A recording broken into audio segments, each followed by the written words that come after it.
Hello there, listener, and welcome to Stand Up. I'm very happy that you decided to stop by or press play or do whatever it takes to get this conversation in your ears and your life, and I am so grateful to have you in mind with all of your support. So many really cool people hanging out last night at our hangout while I was in a hotel here in New Hampshire. Still am, and I just got done with a great conversation with Jared Yates Sexton, which I'm going to bring to you in just a moment. But just wanted to plug my upcoming stand-up comedy date in Pittsburgh, Pennsylvania. I know a few of you are coming out to that, and I need to probably plug that every day until the 11th, October 11th. I'll be with J.L. Covan in Pittsburgh at City Winery. We're co-headlining, and I hope to see you on the 11th of October. Also want to mention that our good friend Kevin has got a whole new batch of honey, and it's even better than the first batch. If you want to spend your money on Kevin's honey, he needs it. He's a farmer. He's an independent farmer, and this is his crop. This community has been so great. I think we pretty much, a lot of us, bought it and sold out on that first batch, but he's got a brand new batch of honey. It's a great gift. It's a great thing for the holidays, so go get it right now. There is a link to Slate Hill Edible Forest in today's show links and much, much more. All right, that's it. Let's get to my conversation with Jared Yates Sexton, who hasn't been on the show in far too long. He, of course, is the author most recently of The Midnight Kingdom, A History of Power, Paranoia, and the Coming Crisis. He's the co-host of the Muckrake podcast. You can subscribe to his YouTube channel, hang out with him there. He does all these great YouTube videos, live videos, as well as follow him on Twitter and subscribe to his Substack, Dispatches from a Collapsing State. Jared and I have a thoughtful personal conversation at the beginning and for about the first 13 minutes on account of his vulnerability and admission to me about something that he's going through. I think that you'll like that. And then, of course, we get into politics, history, and where we're at in America right now for the rest of the conversation. I think you're going to love this one. I look forward to hearing from you. standupwithpete@gmail.com. I know I was white guy heavy this week, by the way, but I'll try to make up for it with next week's slot of guests. Tell me who you want to hear. But right now, it's a great conversation with the always awesome Jared Yates Sexton. Oh, it's been too long, but there he is, Jared Yates Sexton. Welcome back, my friend. I texted you, and then you texted me back. We had a thoughtful exchange, and I'm happy that you're here today. Thank you. You know, Pete, it's weird. I literally, the day before you got a hold of me, I thought, I haven't talked to Pete in too long. And then there's a psychic symbiosis here, and I appreciate it. It's weird. I will say that old Twitter, where I think you dominated in such a positive way, is where I would hear and see so much of what you said, your threads, and then want to reach out to you as a result, ask you a question, thoughts, do an interview. And Twitter is so different now. And I miss that. I really miss those things. You're still doing it. I don't think as much, but I have to go find it. It doesn't come to me ever. Oh, I've been, I believe the kids call it shadow banned, which is fun. If you mention Elon Musk enough times or you go after capitalism and oligarchies, it seems to happen. I'm in a weird spot with that. Like, the only reason we're having a conversation, the only reason people know me is because I originally went viral on Twitter and had to build a career after that. So, like, I'm in a weird space, which is, I think what happens around this age. I think when I'm 41, getting ready to turn 42, I think this is one of those moments where the horizon starts changing a little bit. You have to start figuring out what's happening, who you are, where you're going. And this Twitter thing for me, by the way, this is a lot of therapy coming out, is what this is. It's trying to figure out like what to do with these things, what happens when a billionaire who's miserable inflicts his misery on everybody else. It's a strange time. Very well said. It is a strange time. You were telling me before we hit record that you gave me a complex answer to how are you, which is something you and I always do with each other. Sure. There's always some nuance, which I appreciate. I hate people giving a small talky, not necessarily. I want to hear it all. So you mentioned that you're doing pretty good in many ways, but that you're living in a new city and you're having a certain type of feeling, experience. Tell me what you said off air. For anybody who's listening, like Pete said, like teeing this up and just trying not to say the word that I now have to introduce, which is why you're a pro. And you had to, that's so funny. You had to like walk around the yard to get in the yard. That was fantastic. Yeah, I was saying, in many ways, I am better than I've ever been in my entire life. It's funny the way that you sort of chart our conversations and sort of our segments and interviews on this show. We're always having some sort of a component, emotional, mental, like, healing. Where are we? I'm better than I've ever been, but I've moved. I left academia. I'm now a full-time writer, a full-time organizer, and I am lonely. And that's a hard thing to say out loud. Like I said to you, it's a true thing. We're also facing a loneliness epidemic in this country. Like a vast majority of Americans are lonely. A vast majority of men are lonely. But it also sounds very strange to say it. I have friends. I have people that I count as intimates. But at the same time, it's like I came to a new city. I've got acquaintances. I've got people that I see every now and then. But there's like a gnawingness to it, and it's a very odd thing to say out loud. But yeah, I'm a little lonely in a new city.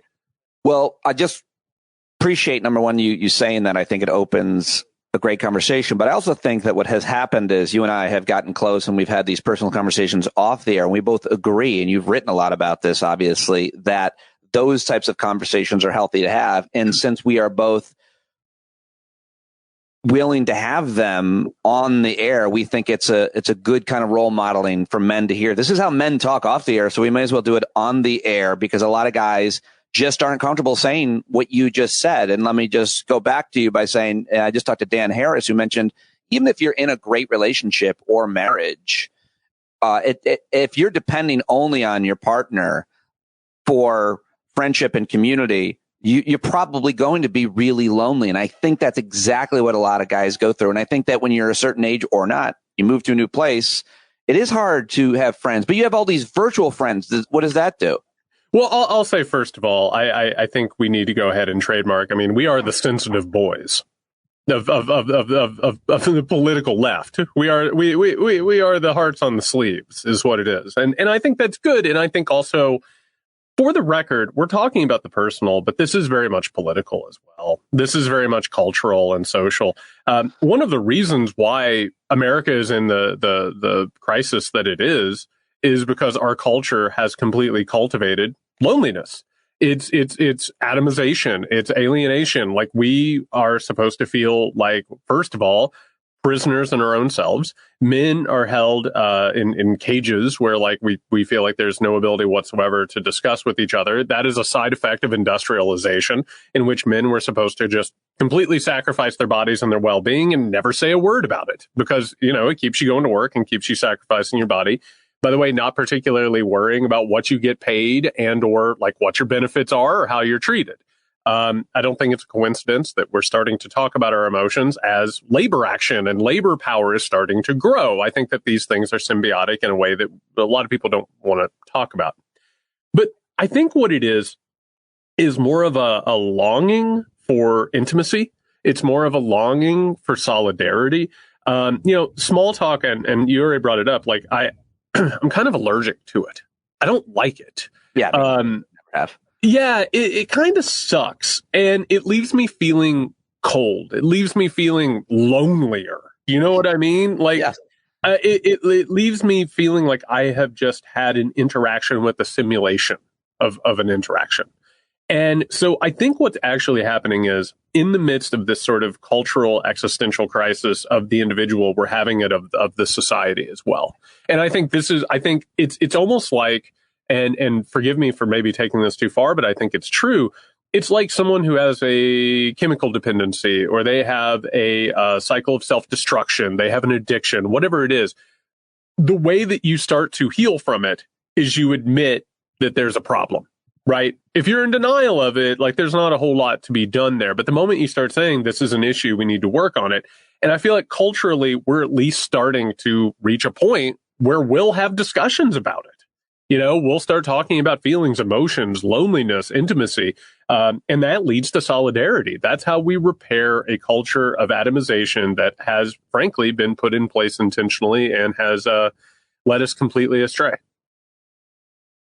A lot to respond to. Let me just say, good luck with the making of new friends. Loneliness. Well, I think it's, I have definitely conquered that part of my life. I remember reading about how important community was a few years ago, for men, especially of middle age. And, after I lost my job, I went right into making local friends, which is not something I needed or wanted as much when I was working in the city every day and around a lot of people, et cetera, working with a team.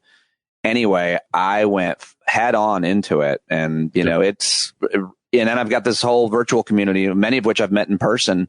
Seems like every other week now I'm having lunch with someone who's been listening to the show for years, and they're wonderful.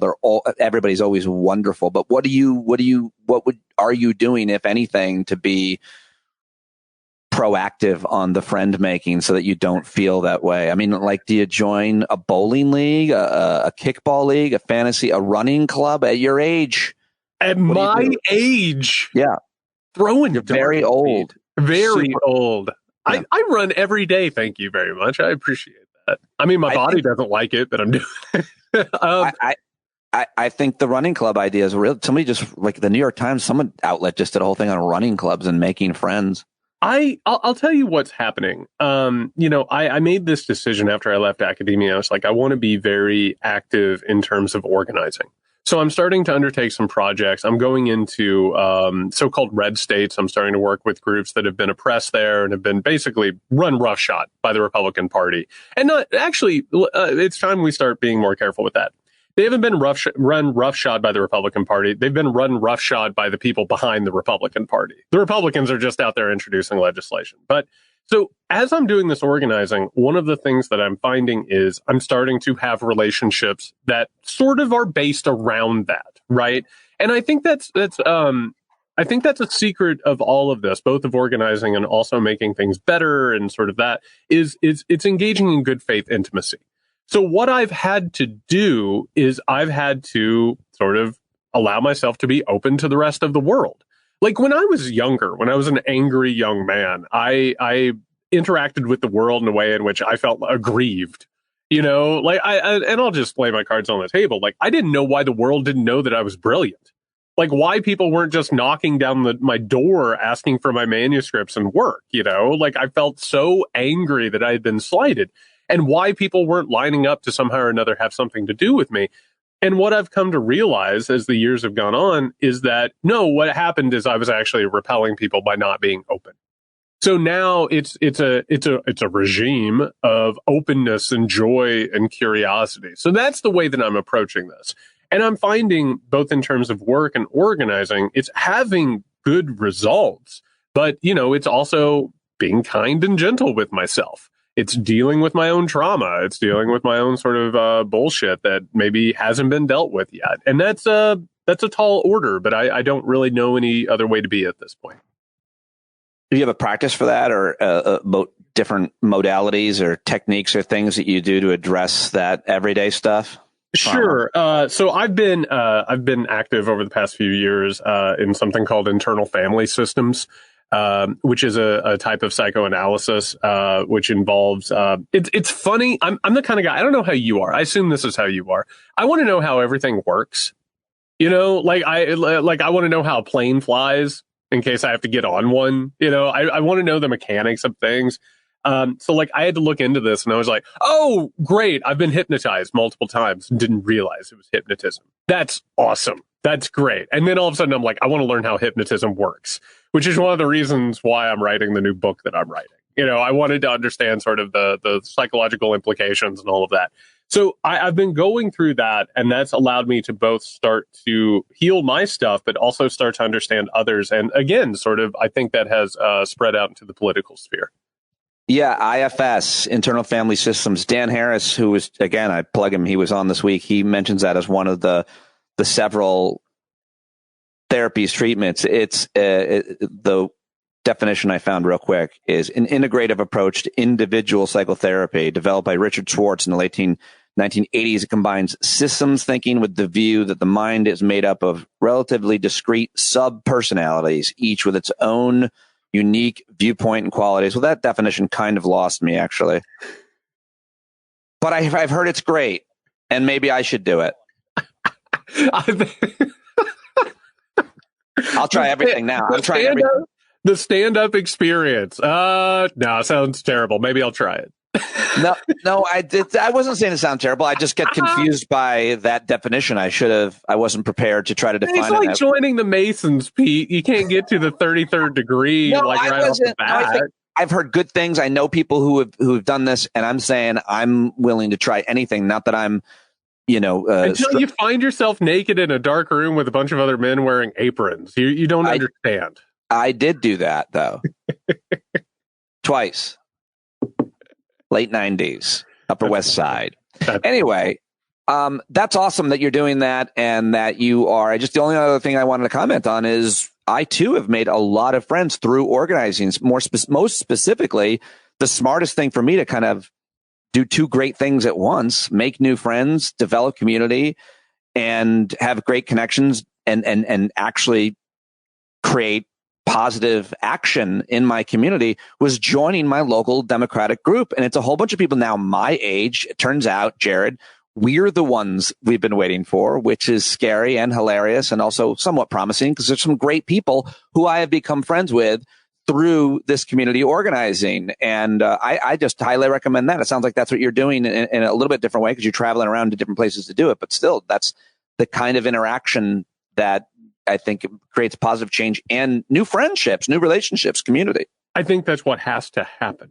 There's sort of a misnomer that's been spread, particularly over the last few decades, which is that politics is a spectator sport, that we should just sort of watch an election every 2 to 4 years. And now social media, of course, has just, raised the volume on that.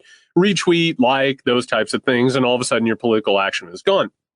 And what has happened is that it has basically moved from a participatory process into a spectator process. What we're dealing with now is we either have to choose to get in the game and actually engage in actual democracy, like you said, meeting with other like-minded people, figuring out what can be done. On top of that, rising authoritarianism, like fighting it, depends on us finding other people who we can say, hey, I'm not crazy here. Things are bad, right? Things are like reality is shifting, right? And if you can form those relationships and you can start to understand that, like you said, we're the ones we've been waiting for, all of a sudden, like, things start to change. And not to go ahead and co-opt mental health and sort of healing language, Pete, but all of a sudden you realize one day you have a lot of agency. All of a sudden you realize that, like, a lot of the roadblocks that you thought were there were imagined. And by the way, depended on you imagining them. Like that's one of the things. There's a reason why the Republican Party wants to disenfranchise people. There's a reason why the Republican Party doesn't want everybody voting, doesn't want everybody registering to vote.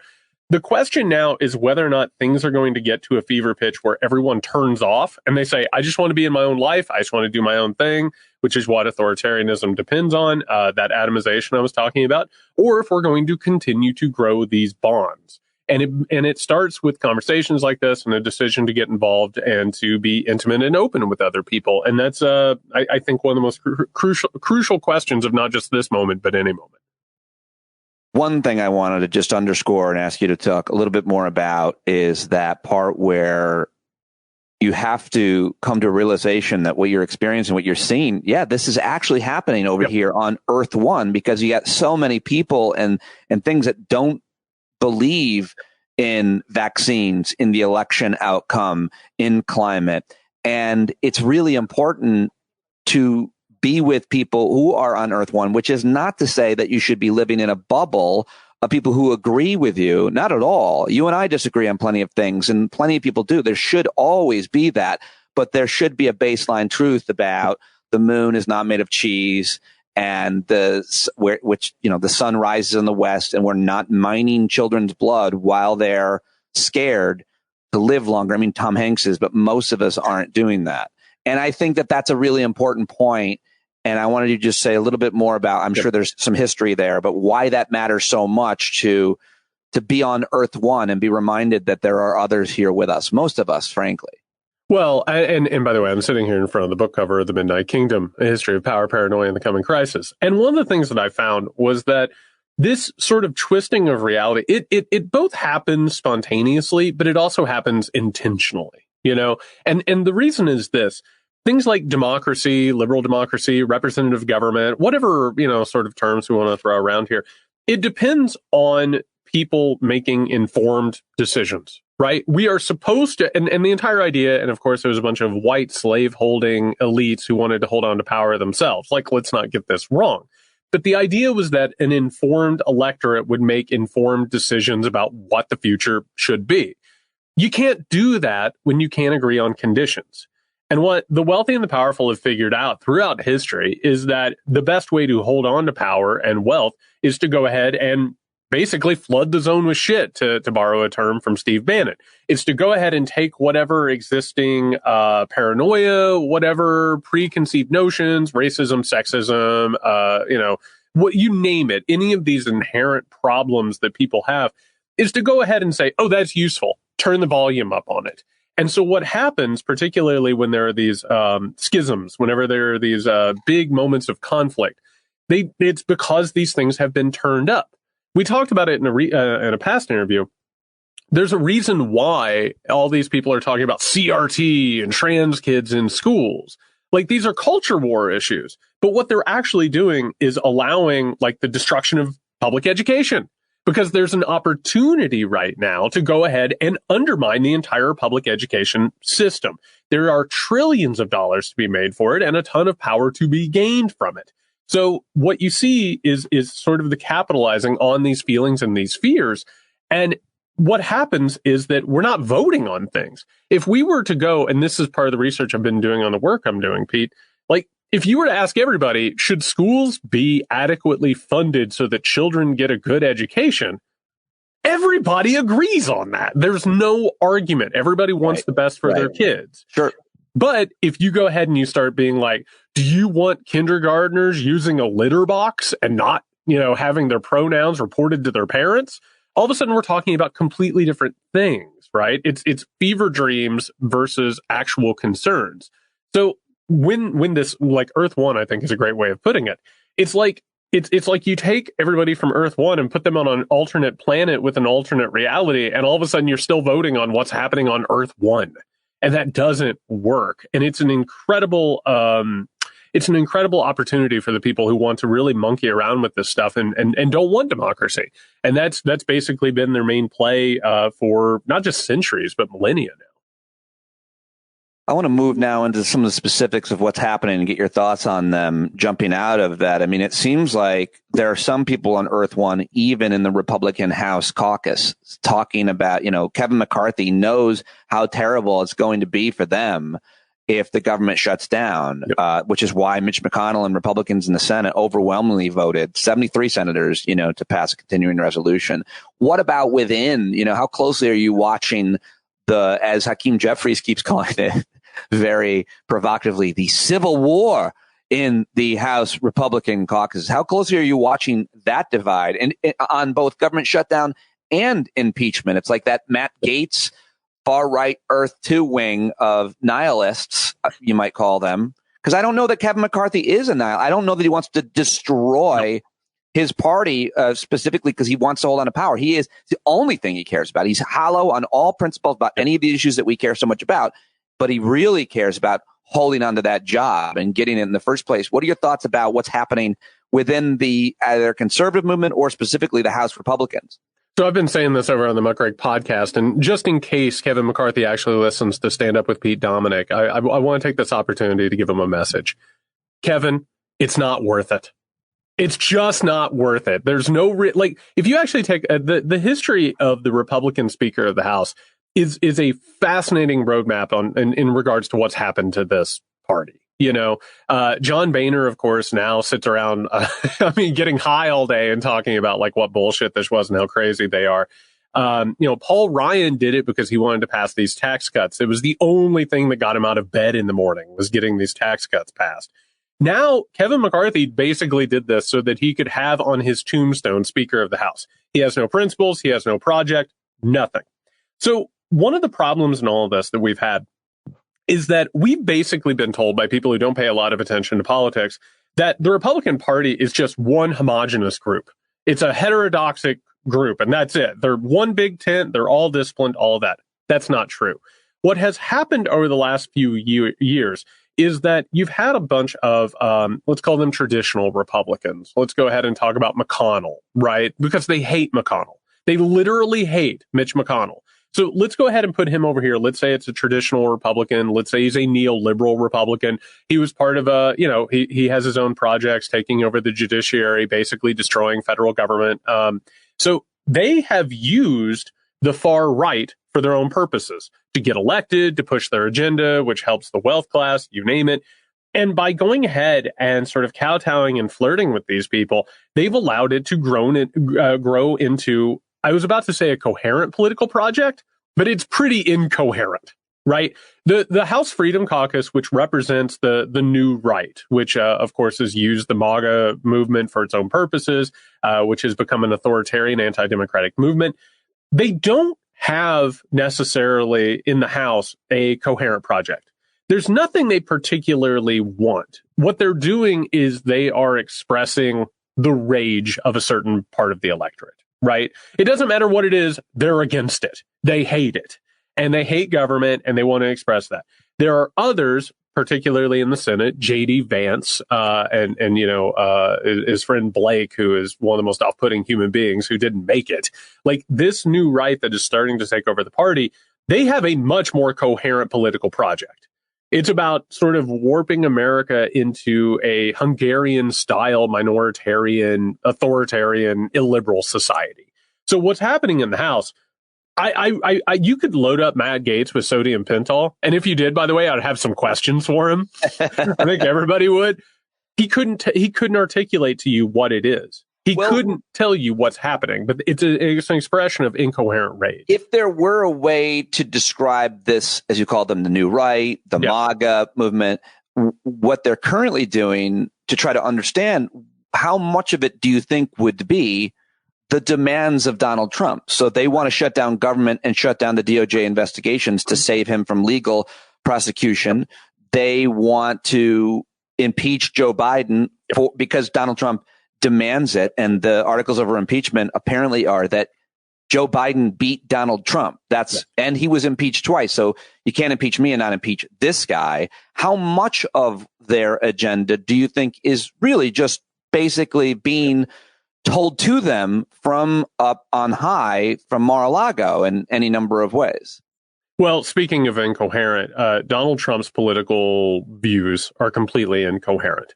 And what's more, we were talking about psychology earlier, Pete. I think one of the things we're getting a first-class lesson in is how this person's unwellness affects the country. How as things are getting worse for him. Trump Organization could very well be scattered to the four corners of the earth at this point. He's facing, I think at last count, it was 91 indictments. It might be up to 94. As things get worse for him, he's cornered. He's angry. He's desperate. He's like talking about executing generals. He's talking about, it never ends with this guy. It only gets worse.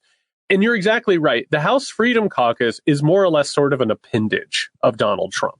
And what's happened is that the new right recognizes Donald Trump as a buffoon. They recognize that, he's not like, he doesn't have ideology. He's got reaction. Donald Trump isn't sitting around being like, oh, I really enjoyed, what Mussolini had to say about the power of the state. He that's not him, right? It just so happens that he intuits anti-democratic positions. Although if he falls down a Mussolini YouTube rabbit hole, he probably stays on it and sees it as instructive to some extent while he's jamming food into his face late at night. That's my feeling. That's please, if anything, can we keep Donald Trump away from YouTube? Can we just do that, please? And I think that's exactly right. Like, what has happened with him, the new right recognizes Trump doesn't have an ideology, but he's incredibly useful. Right? As he goes ahead and takes the MAGA people and makes them more and more democratic and feeds their anti-democratic fervor and their desire for violence, it gives them an opportunity to sort of be like, hey, that's wonderful. Hey, come over here. We have an armband you might be interested in. Like we have a goose step that might look good on you. And meanwhile, the House Caucus, House Freedom Caucus, you're exactly right. They're just doing whatever this completely inconsistent, unwell person kind of wants them to do. The only project that they have, the only coherent thing they have is that government is bad unless we're in charge of it. and we'll figure it out if we're in charge of it. So basically, anytime you have a Democratic president at this point or a Democratic Congress, the only thing that they can do is just shut it down. And it doesn't mean if it hurts everybody. It doesn't mean if old people have to start cutting their medicine or, more people are houseless, whatever it is, it has to happen because there is no other political ideology happening there. It's just that government is bad unless we are in control of it. We're 13 months away from the election, but we're a lot closer to the primaries. And I wonder if you think that daily televising of Trump's indictments and reminders of January 6th help or hurt him in the primaries? Man, that's a great question. When it comes to Trump, I think there's a couple of things that we have to do. First of all, his supporters are not rational in how they support him. You know what I mean? Like everybody's like, oh, this will be the indictment that does it. This will break the spell. There are a bunch of Republicans. And I said this the other night. We did some live coverage after the second debate. And I asked my co-host, Nick, I said, who do you think watches these? It's people like you and me, political sickos, right, who are really interested in watching sort of the minutia of it and how things move. But what Republicans are watching this? I think these debates are being watched by Republicans who want to believe that they're better than Donald Trump and don't want to vote for Donald Trump. And they're looking for like the alternative. They're hoping DeSantis or Haley catches fire, but who will eventually vote for Donald Trump, right? Because they want to be in denial that they're a Trump Republican. And meanwhile, they'll go ahead and do it the moment that he gets the nomination. So I think in terms of these trials being broadcast or these materials coming to light, I think there are some people that it could possibly peel off from the MAGA base or, Donald Trump's sort of numbers. But I think overall, that is a locked in voting block. I don't know if they can necessarily be moved away from him. Well, I think the question is, does he get any new voters? And if you really want to be specific, in the states that matter when it comes to the general election, but when it comes to the primaries, does he get any new voters? And it's pretty easy to see the strategy and to see it actually being played out, which is that he's a victim. He's a victim of the weaponized Department of Justice by Joe Biden, who's his opponent, the incumbent, and obviously all these black female judges and prosecutors who are clearly Democrats and hate him. And so he's a victim. It's an illegal prosecution, unethical. But then the other side says, well, we're going to be hearing the evidence every day. There's going to be a jury. And whether or not we have convictions, people are going to be hearing that and seeing images. And I just don't know that he gets any new support out of that. But maybe he does. Maybe people feel bad for him that he's being persecuted by the weaponized Justice Department, which, by the way, the weaponized Justice Department has not done a really good job defending Democrats. Biden's weaponized Justice Department is prosecuting his own fucking son and the chairman of the Powerful Foreign Relations Committee for having almost $1 million in cash and gold. Good old Dirty Bob. Good old Dirty Bob. Good old Dirty Bob. And I always say this, I find the rationale that the conspiracy theories have, I always find them fascinating, right? It's like this idea that we're cloning John Fetterman to not be able to do anything in the Senate. I believe that one, actually. Well, there you go. So I have to tell you, I think there are a lot of, I think there are some people who vote for Trump simply as sort of a troll, sort of as a middle finger to how things are. Particularly, a lot of white men in this country are very happy to, pretend that they're hellraisers. Yeah, it's just like, fuck you and your woke, politically correct bullshit. And then they have a special button that puts like black exhaust out of their pickup truck. Those guys. You could not be more right. And by the way, that entire thing psychologically, nothing stronger than to go through the world like that. That doesn't at all communicate weakness. Michael, what are you doing out there in the garage? Oh, I'm hooking up my trucks with a special exhaust system that pumps out the deepest, darkest black smoke just in case there's someone with a hybrid. Michael, do you have to clean your semi-automatic at Thanksgiving dinner? Why exactly do you have to carry your rifle into Subway to get the big meaty trio? What's happening here? Okay, I'll put it down. All right. What about your ankle? That's what I'm saying. Look, we all know these people, they're probably in our families. The ones who I find this very funny that we live in this modern time. And this is actually like at the heart of all of it, is that we live in a modern time in which so many of us feel powerless. because the state of politics and the economy, they're so far beyond our control, Pete. Like we can vote for president, we can vote for senators, but there are other things above them at this point. You know, the presidency only has so much power. You have non-democratic entities. You've got the World Economic Forum. You've got the G7 or the G8 or whatever it is. Like there's things that just sort of operate beyond our purview. So we're all afraid that we don't have any power, which we do. But some guys react to it by wearing shirts that are like, I'll shoot federal agents if I have to. And it's like, where did you get that shirt? Elon Musk is selling them now on Twitter. That's what I'm saying. Like, it's a fantasy that they're still cowboys. I saw a truck the other day. This was incredible. I had to stop and gawk at it. Like, it had a picture of John Wayne on a horse on the side of it. And I was like, is that how you see yourself? That you are like this heroic cowboy fighting against these forces? And what it is it's just an economic opportunity, right? And that's what Trump has done. Trump has completely branded I'm not weak. I'm not like at the behest of forces beyond me. And so you're going to have a lot of people who vote for him for that. But I don't know that those people wouldn't have voted for him in the beginning. I think if you look at how all the votes necessarily go, 2024 to me, and I would be interested to hear what you have to say because we haven't talked about this. I think that Trump-Biden part 2, if it were just held in a vacuum, if you were to hermetically seal Joe Biden over here and you were to put Donald Trump in the Han Solo concrete over here and you were to trot them out in November of 2024, we kind of know how that's going to look in a vacuum, right? We have 2020. But there are obviously going to be things that change. Like the economy is weird right now. Well, both of them have a record as president is the main change. But go ahead. You were saying. But yeah, nobody actually cares. You can talk yourself into what their records are, like it's whatever fantasy you're living in. Who knows what the Saudis are going to do when it comes to gas? On top of that, who knows what's going to happen in Ukraine? Who knows what's going to happen with China? I personally, and this is where I'm at on it, I'm not telling you this is going to happen, but I think the smart money is on somebody in this race having a health problem. Like something happening over the next year where Donald Trump is facing 90 plus indictments. He's having to go back and forth all over the place. I don't know if you know this, and I want you to hold on to your chair there. I hope your listeners are prepared. He doesn't take that great care of himself. Like this is a mounting stress. Joe Biden, again, I don't know if your listeners know this. He is an older gentleman. Like, I would not be shocked if this race gets completely upended in some way. I'm not saying it's what's going to happen, but if there was a casino for me to put down a marker for that, I would put down the marker for that. So I don't know if 2024 is completely knowable at this point. There are so many different variables at play. I think a great point to make in every conversation as a caveat, even if it's a short cable segment.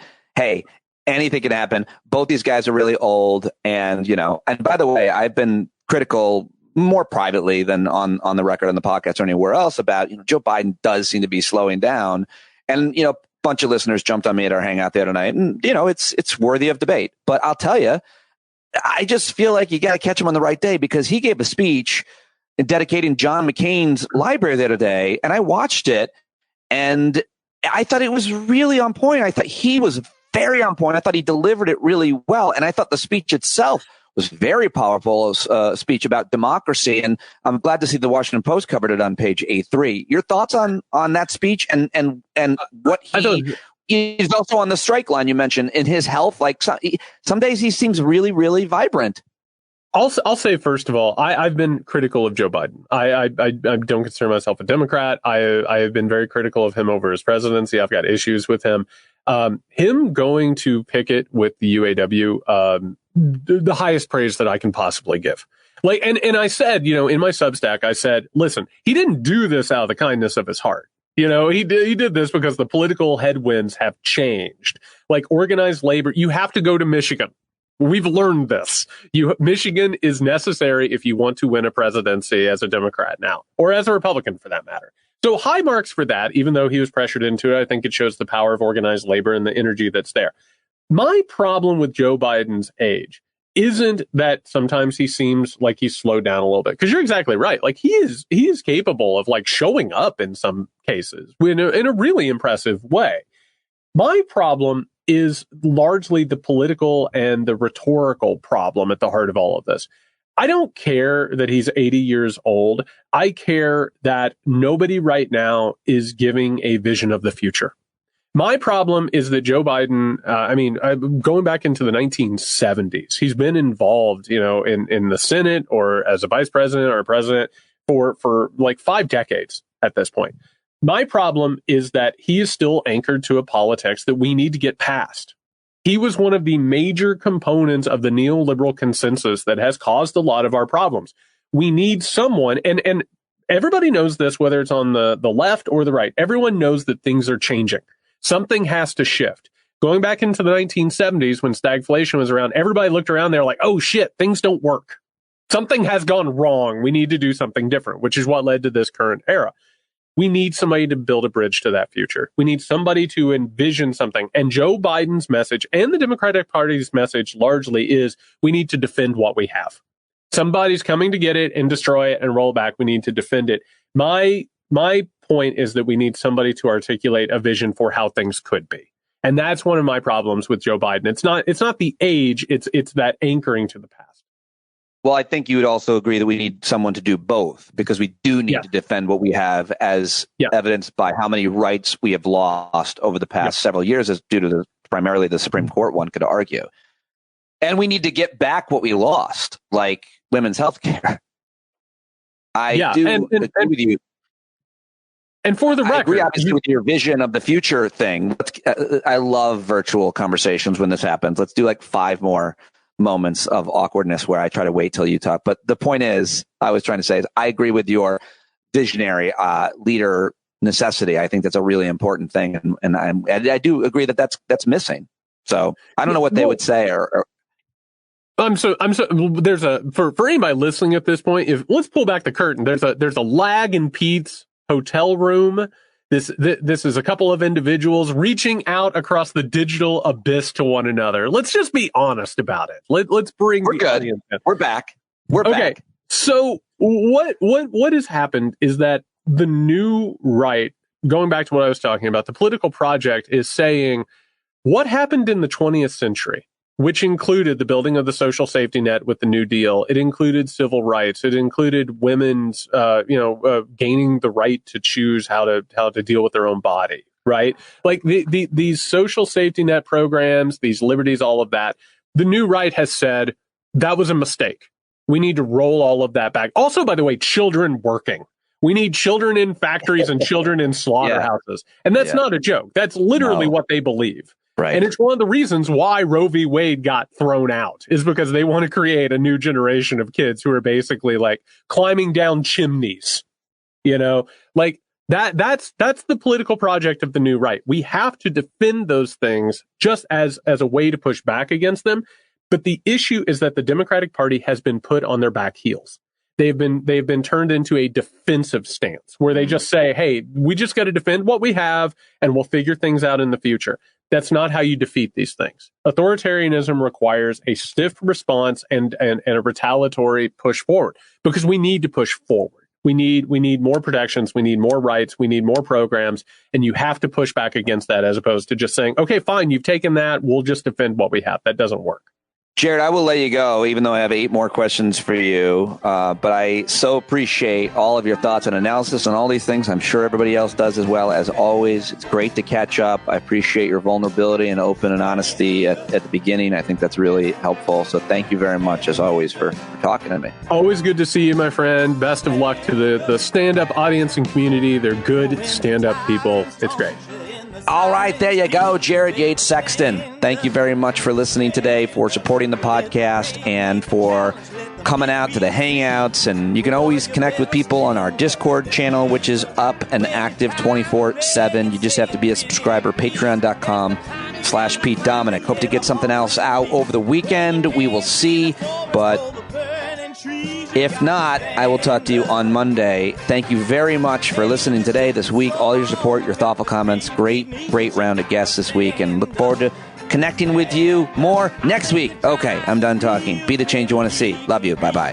Boy, you better stand up. Stand up. Well, there's a whole lot more of us who know what's right. They'll keep right on ignoring us if we keep sitting tight. You got to open up the window to let in some light. You got to stand up. That's right. You got to rise up. You got to stand up. You got to stare the devil straight in the eye. You got to let him know it's his turn to go. See it clear when all you hear is a lie. Don't get up off of your butt, get down off of your fence. Even if it ain't a very friendly audience, well, they'll begin to listen when you start making sense. And you stand up, stand up. No need to point your rifle to defend your town. Just stand up, stand up. You know they can't deny you what you're laying down. Boy, you better stand up, stand up. Show your face of every color, yellow, black, red, and brown. She's the place where every lost child will finally be found. There's only one thing to do before we stand our ground, and that's stand up, stand up. Well, the founding fathers saw a land for all. They had to stand up, they had to stand up. They had a keen imagination for a crystal ball, drawing all the plans of stand up. But all they had to go on was the time they were in, with other causes for laws, and since they weren't even sin, they knew that change was gonna come before the change could begin. They had to stand up. All right, they had to stand up. We got to stand up. We got to look the devil square in the eye. We gotta let him know it's his time to go, and make it clear when all we hear is a lie. Why you lying awake wondering where the money all went? It'll be the cost of freedom that'll go unspent. You can see him flee the scene of that experiment if you stand up. All right, we got to speak up. We got to reach up and raise your voice in every way you know how. Don't be toes up. You got to show up. Ain't no better time to do it but now. No need to pledge allegiance to no wanton tribe. Rise up, show obedience to the voice inside, and listen well, and it'll tell you not to run and hide. It says stand up.